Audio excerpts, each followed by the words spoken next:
It is my pleasure to welcome to the stage our second student speaker, Joseph Eagle, who is receiving his Doctor of Philosophy in Clinical Psychology from our Fresno campus.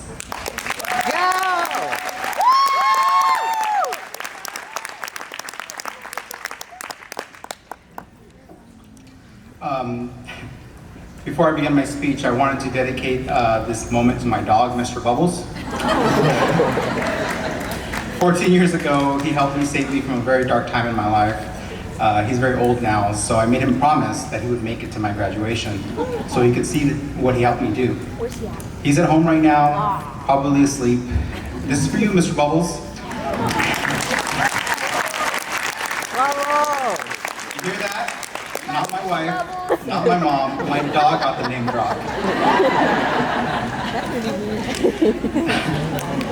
Being here reminds me of being back in 8th grade at my commencement ceremony. I had to go to rehearsal for our promotion ceremony, and I had almost got held back. I had failed 3 classes and would have to go to summer school in order to move on to high school. I had been suspended, been to the principal's office, Saturday school, and here I was at this promotion ceremony. I'd made it, barely. As I was leaving the rehearsal, I saw the concert choir full of the best students with the best grades, singing a song, and the lyrics went, "I've often dreamed of a far-off place where a hero's welcome would be waiting for me." And the verse ended, "This is where I'm meant to be." I realized in that moment, I wasn't where I was supposed to be. I wish I could be with them, being honored for being a great student, for my ability to sing, for being someone worthy of celebration, to belong. But there I was, a chubby misfit, more known for being a clown than anything else. My name is Joseph Eagle. I shouldn't be here. Normally there's only one speaker per year, so when I received this honor, all I could think was, shouldn't be me. It reminded me of when at the outset of this journey, how many of my classmates in our initial meeting said, "I feel like an imposter." This was not unique to us because in the cohorts that followed, many of the incoming students stated the same. "I feel like an imposter, like I don't belong here." I've been thinking a lot about that beginning 5 years ago when I decided to apply to graduate school. The world had just stopped due to the pandemic, and in that moment I decided to start something.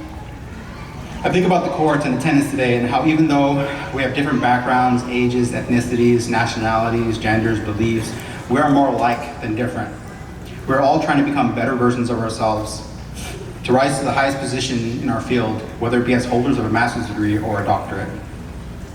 I was born to two 15-year-olds in 1984. I dropped out of college in 2008 due to illness and did not finish my bachelor's degree until 2019. I am the great-grandson of Mexican immigrants and the descendant of the indigenous tribe of Lakota Sioux. Earning a graduate degree or becoming a doctor was not on the cards for someone like me. And yet here I am.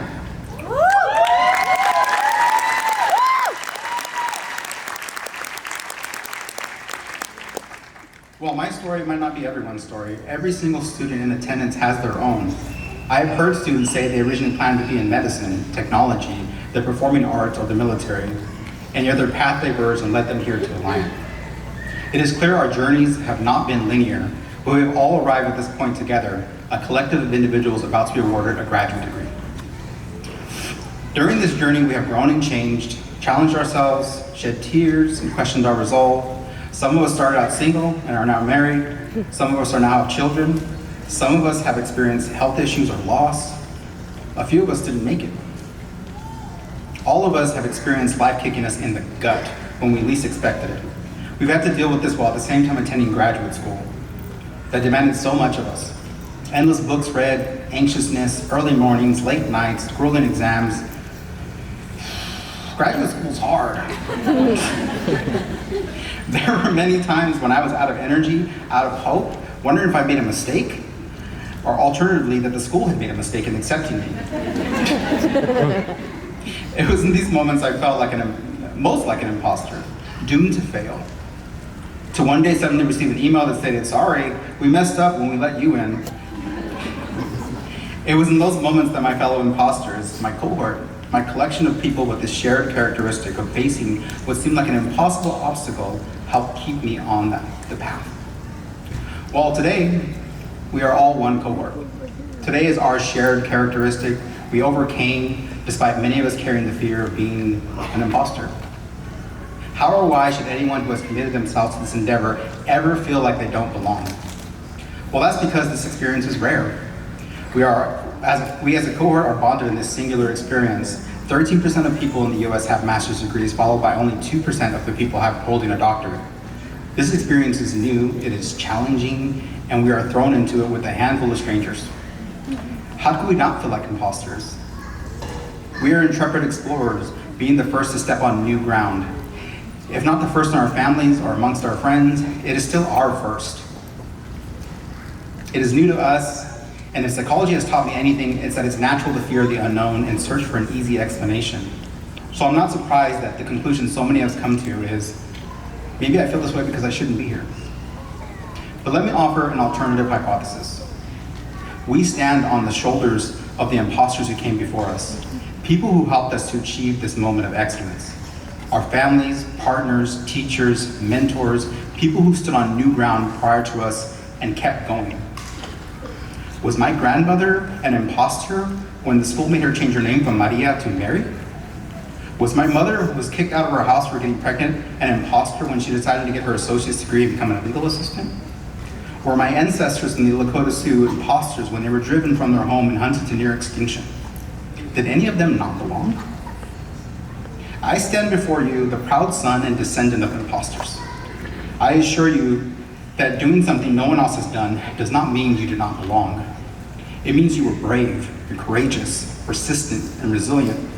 Even if you do not believe yourself to hold any of those characteristics, the evidence is that you are sitting here today. You have been tested and measured. You have met every requirement. You have not been found wanting.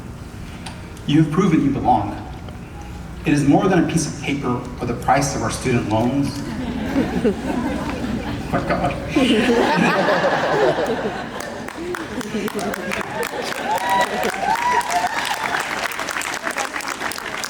It is evidence. There is no more ambiguity, no more question of whether or not we should be here. We belong. We are more than enough, and no one can ever take this from us.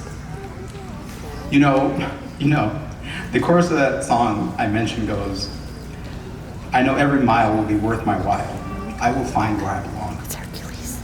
So, my fellow imposters, I celebrate you. I wish you every happiness and success you can find. I know I will thank my mother, my wife, my family, friends, and cohort. So I implore you to go find those people who helped get you here. But most of all, celebrate yourself. You deserve every bit of your success. I am proud to be amongst such imposters, of people who wanted to do more, to become doctors, clinicians, educators, to become masters in their field. I am honored to share this moment with you. Congratulations, class of 2025.